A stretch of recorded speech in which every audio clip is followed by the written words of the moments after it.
오늘 본문 말씀은 지난주에 잠깐 봤던 내용처럼 데살로니가에서 거의 쫓겨나다시피 떠난 바울이 베레아에 이르러서 또 말씀을 전하고, 그리고 다시 그 데살로니가에서 쫓아온 자들을 피하여 아덴으로 쫓겨 내려가는 장면을 묘사하고 있습니다. 베레아 사람들은 데살로니가 사람들에 비해서 더 너그러워서 간절하게 말씀을 받아들이고, 또 그 받아들인 말씀이 그러한가 확인을 하려고 날마다 성경을 상고하더라는 말씀이 대단히 부각되는 본문이죠. 데살로니가에 비해서 라는 표현을 주목할 필요가 있는데요. 이 표현을 놓치면 대단히 이 말은, 11절에 있는 이 말은 대단히 철학적인, 형이상학적인 표현처럼 받아들이기가 쉽습니다.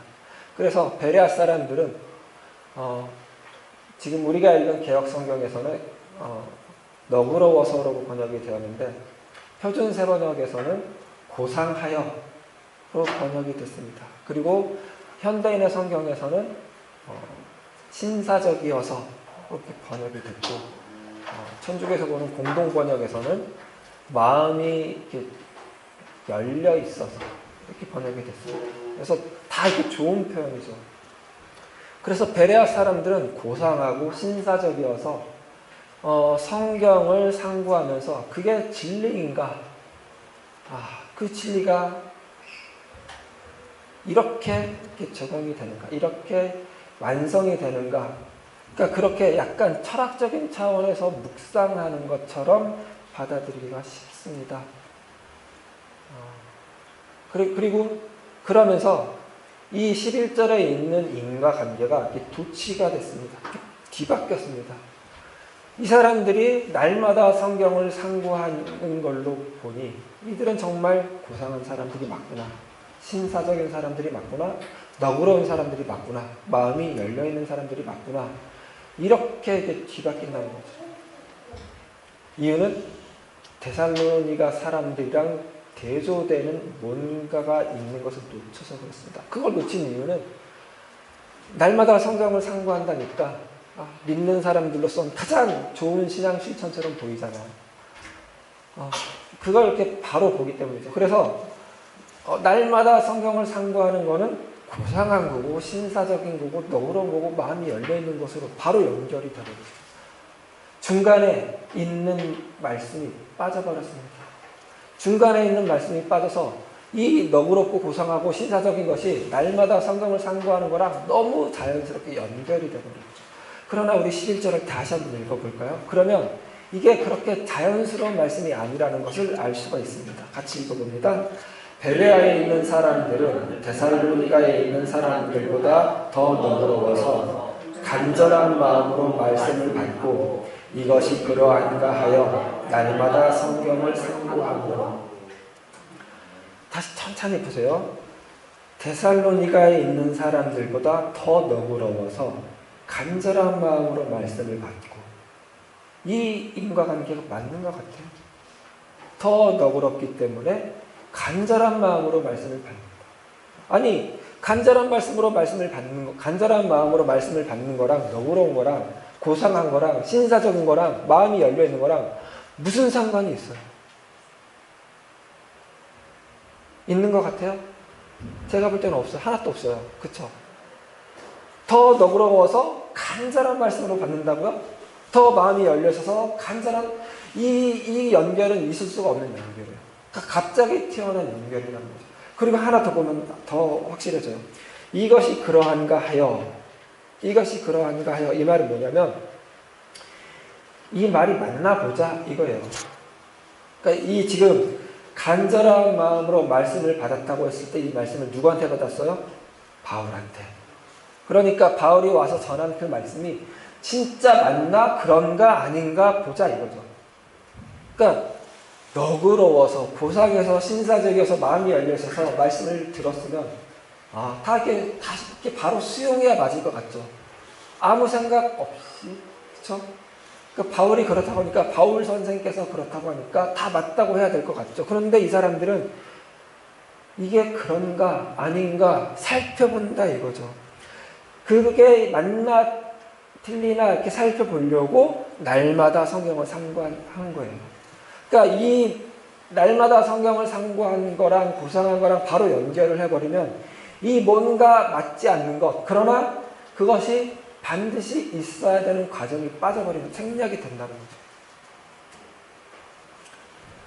이 너그러운 것, 고상한 것, 신사적인 것, 마음이 열려있는 것, 이건 다 되게 좋은 표현이죠. 그런데 이 좋은 표현이 뒤에 바로 이어지는 간절한 마음으로 받아들이고 그런가 아닌가 살펴보는 것, 이 표현이 들어섬으로써 이게 마냥 좋은 것만은 아니라는 걸 알 수가 있겠죠.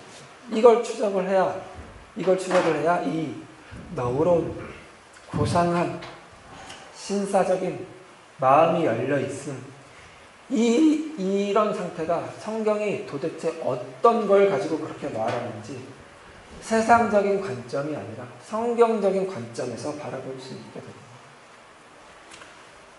그리고 또 하나, 이걸 이렇게 무시하고 바로 그 고상함과 성경을 날마다 읽는 것을 연결한 또 하나의 이유는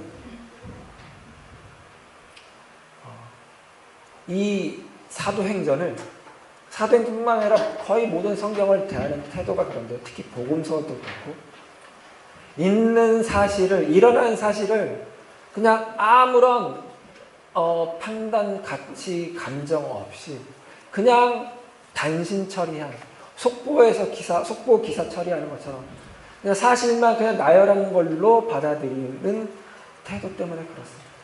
물론 성경에 그 복음서도 그렇고 사도행전도 그렇고 실제로 있었던 일을 기록한 것이 맞습니다. 그러나 그거는 그 일이 일어난 실시간에 기록한 일이 아니라 그 일이 일어나고 나서 한 20년, 30년이 지난 시점에 돌아보고 기억을 가지고 다른 기록들을 취합해서 쓴 겁니다. 그때 그렇게 기록했을 때 그 기록을 한 작가의, 저자의 의도가, 판단이, 가치가, 그리고 감정이 당연히 스며들 수밖에 없겠죠. 그러니까 사도행전은 그런 이 사도행전을 기록한 누가의 판단, 가치, 감정이 다 배제된 문이 건조한 그린 것이 아니라 그의 감정이 필요에 따라서 최소화, 필요에 따라서 적절하게, 또 필요에 따라서 가감없이 반영된 글이라는 것입니다. 이야기입니다. 특히 오늘 본문, 우리가 보고 있는 본문은 누가가 그의 감정을 여과 없이 그대로 반영한 글입니다. 특히 11절이 그렇습니다. 어떤 면에서요? 데살로니가 사람들과 베레아 사람들을 비교한 면에서 그렇습니다. 그동안 이 바울의 전도 여행을 1차 전도 여행도 그렇고 2차 전도 여행도 그렇고 기록하면서 이런 적이 없었습니다. 그러니까 전도 여행은 어떤 마을에 가서, 어떤 도시에 가서, 어떤 지역에 가서 전도를 하고 그 다음 지역으로 떠나는 것이 당연한 전제이죠. 머물던 곳을 떠나 새로운 지역을 찾아가서 또 거기를 떠나서 새로운 지역으로 가죠.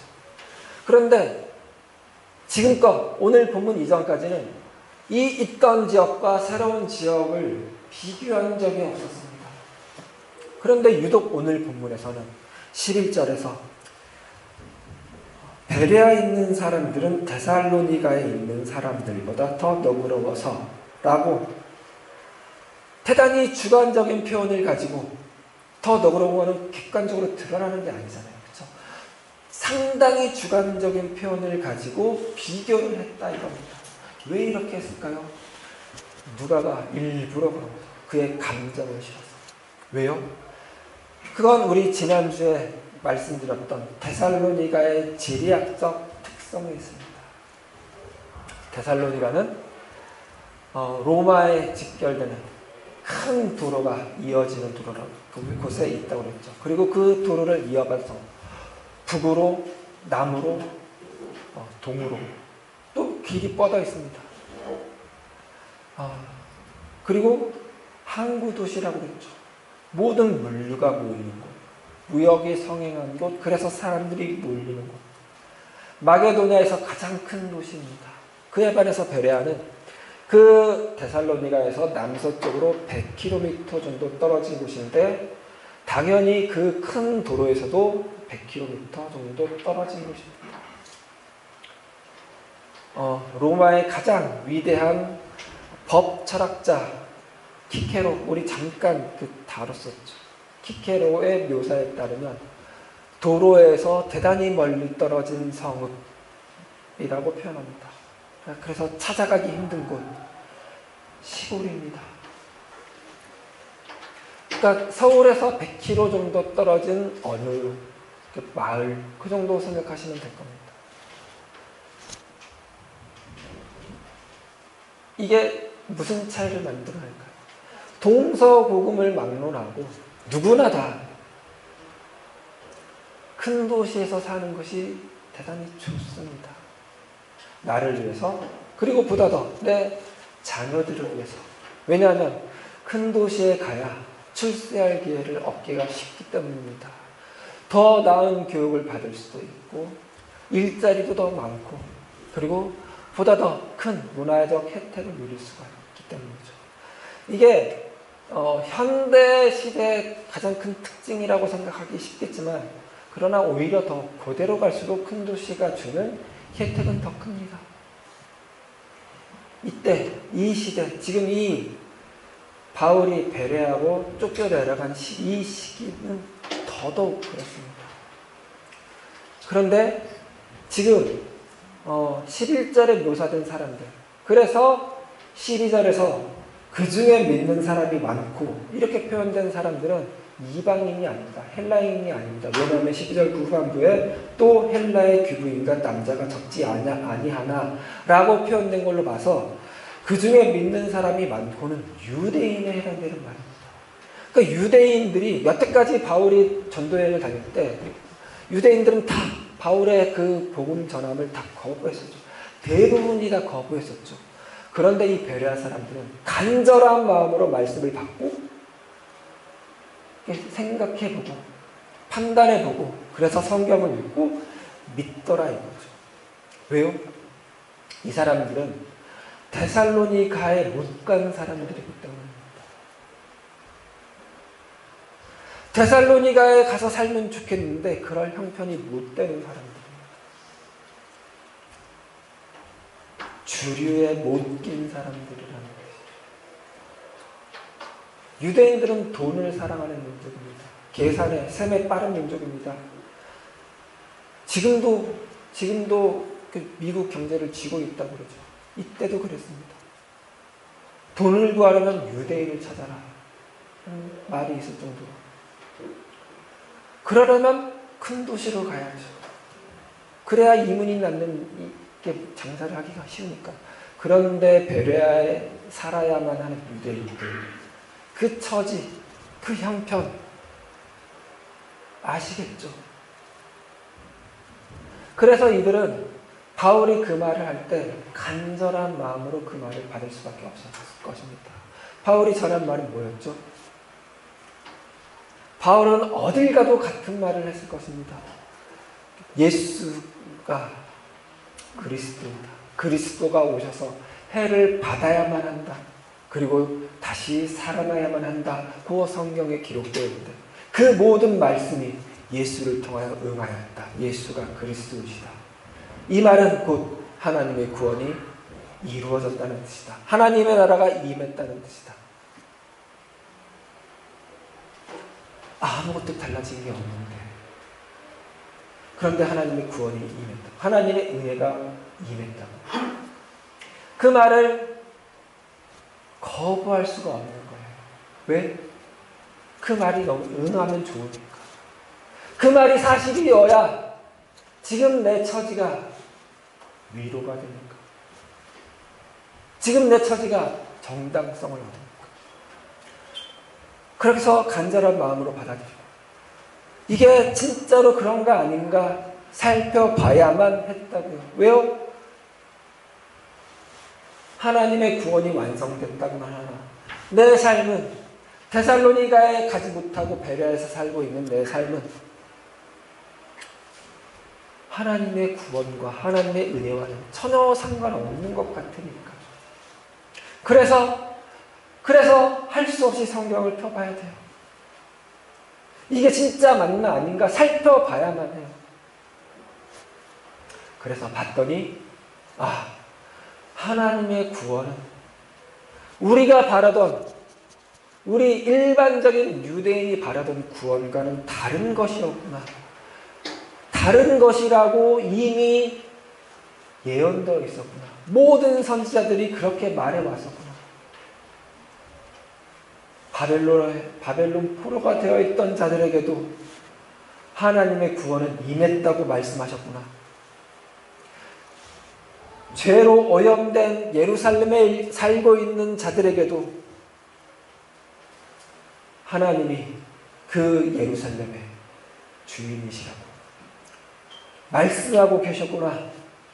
하나님은 구원하시기에 전능한 하나님이라고 말씀하고 계셨구나를 다시 바울이 말씀한 시각으로, 바울을 통해 들은 그 새로운 시각으로 성경을 보니 그렇구나 하면서 믿게 된 것이라는 거죠. 이 사람들의 이 태도를 누가는 뭘로 표현했다고요? 너그럽다고, 고상하다고, 신사적이다고, 마음이 튀어있는 사람들이라고 표현을 했다고. 이 표현은 그냥 생긴 표현이 아닙니다. 이 표현은 과정이 필요한 것입니다. 이 말에 헬라에서 유래된 영어 이름이 있습니다. 유진이라는 이름이. 우리말 이름도 유진이라는 이름이 많지만 이 영어 이름 중에 유진이라는 이름이 있습니다. 유진 피터슨이라는 목사님이 있었습니다. 한 3년 전에 돌아가신 대단히 훌륭한 책을 많이 쓰신 유진 피터슨이라는 그 목사님이 있었는데, 그분 말고도 또 그 드라마 뭐죠? 그 구한말 일제시대로 넘어가는 시대에 그 다른, 여기 앉아있을 때만 해도 알고 있습니다. 지금 쓰니까 생각이 안 나는데 이병헌 나왔던 미스터 선샤인. 네. 거기 이병헌이 유진초이였습니다. 유진초이. 그때 그 유진, 원래 이름도 최유진이었는데 영어 이름도 유진초이라고 하라고 했던 그 선교사님의 설명이 있었습니다. 너는 위대한 자이고 고귀한 자이다. 베레아 사람들에게 위대한 자이고 고귀한 자라고 지금 누가가 선언을 한 겁니다. 개뿔, 위대할 것도 없고 고귀할 것도 없어 보이는 자들에게, 데살로니가 사람들에 비해서 아무것도 없는 이들. 데살로니가 사람들은 왜요? 큰 도시에 사는 유대인들이죠. 바울이 싫어서 이 사람들은 뒷골목에서 이렇게 상인들한테 수수료 받고 사는 사람들을 동원해서 돈을 줘서 동원했겠죠. 바울을 쫓아내게 한 여유가 있는 사람들입니다. 바울이 쫓겨서 베레아로 왔는데 이 사람들은 베레아로 쫓아올 수 있는 여유가 있는 사람입니다. 100km 되는 거리를, 지금은 차로 뭐 한두 시간 가면 되지만 그때는 그래도 하루 걸려 갈 길이겠죠. 하루 이틀 생계 정도는 접어도 좋다 하는 여유가 있는 사람들이죠. 그리고 이 사람들이 다시 베레아에서도 사람들을 동원을 해서 어떻게 해요? 돈 주고 있겠죠. 여유 있는 사람들입니다. 이 데살로니가 사람들에 비해서 이 사람들은 얼마나 고상한가, 얼마나 존귀한가. 데살로니가 있는 사람들은 상대적으로 직접적으로 말하지는 않았지만 이 여백에 어떻게 말하고 있어요? 천박한 것들 그러고 있죠. 누가의 감정이 실린 겁니다. 왜요? 어려움을 모르는 사람들이니까. 어려움을 안 겪어봐서 인생의 진짜 귀한 가치를 모르는 사람들이다. 그러니 사람들 사서 이런 일을 행하지. 이런 거예요.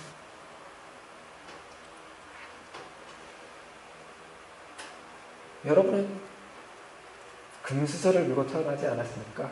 천박할 기회를 잃었습니다. 어려우시죠? 도대체 하나님 나한테 왜 이러는 겁니까? 이런 말이 상처마다 튀어나오죠. 하나님 제발 제 기도 좀 들어주세요. 좀 살려주세요. 이 기도가 막 쉬지 않고 샘솟아요. 여러분은 고귀하신 겁니다. 존귀하십니다. 왜요? 여러분은 우리 지난주에 봤던 그 내용, 여러분은 무슨 일을 하더라도 어떤 일을 하더라도 그 일이 주를 위해 한 일이 되어버리는 삶을 살고 있는 신자이기 때문입니다. 내가 하나님을 위해서 이 일을 해야 그 일이 주를 위해서 한 뭔가가 아니라 어떤 일을 하건 그 일이 결국은 다 주를 위한 일로 하나님이 바꾸시는 인생을 살게 되었기 때문입니다. 하나님의 백성의 특권이죠. 하나님의 자녀의 인생의 영광입니다. 그러니 무슨 일을 하건 주를 위한 일이 되어버렸으니 그 일은 얼마나 다 존귀하고 고귀하겠어요. 우리는 그렇게 존귀하고 고귀한 자들입니다. 거룩한 성도입니다. 그런데 그걸 우리의 지금의 인생의 과정을 통해서 훈련되고 연단되는 거예요. 환난은 인내를, 인내는 연단을, 연단은 소망. 우리의 성품이 그렇게 빚어져 가는 거예요. 고귀한 자, 존귀한 자, 거룩한 자. 우리가 살아가는 매 순간 매 순간 발자취고 우리 인생이고 우리 호흡이고 그래요. 그러니 또 한 번 힘을 내자고요. 일주일 다시 한번 고귀한 자라고 스스로 다독이고 스스로 위로하고 또 여러분의 가장 소중한 가족을 향하여 고귀한 자로 존귀한 자로 대해주시고 여러분의 만나는 모든 사람들을 특히 우리 교우들을 존귀한 자, 고귀한 자로 대해주시면서 이 표현은 왕에게만 올리는 표현. 그러니 우리는 왕에게 왕처럼 여왕처럼 일주일 그 고귀함을 누리면서 사시다가 다음 주에 고귀한 얼굴로 존귀한 얼굴로 웃으면서 인사하시면서 그렇게 쭉 가보자고요. 네, 기도하시겠습니다. 하나님 감사합니다. 우리도 모르게 우리가 존귀한 자가 고귀한 자가 거룩한 자가 되었군요. 하나님의 일하심에 하나님이 베푸신 구원의 신비입니다. 그 신비한 일하심 가운데 우리를 포함시켜 주셔서 더 감사합니다. 우리가 하나님의 반대편에 있게 내버려 두지 않고 하나님의 편이 되게 뽑아주셔서 감사합니다. 그러니 우리 인생 하나님 힘내서 살아갈 힘을 주시옵소서. 인내를 허락하여 주시옵소서. 그리고 넉넉한 마음을, 너그러운 마음을, 고상함을, 신사적임을, 마음이 트여있음을 하나님 만들어가 주시옵소서. 감사드리며 예수 그리스도 이름으로 기도드렸습니다.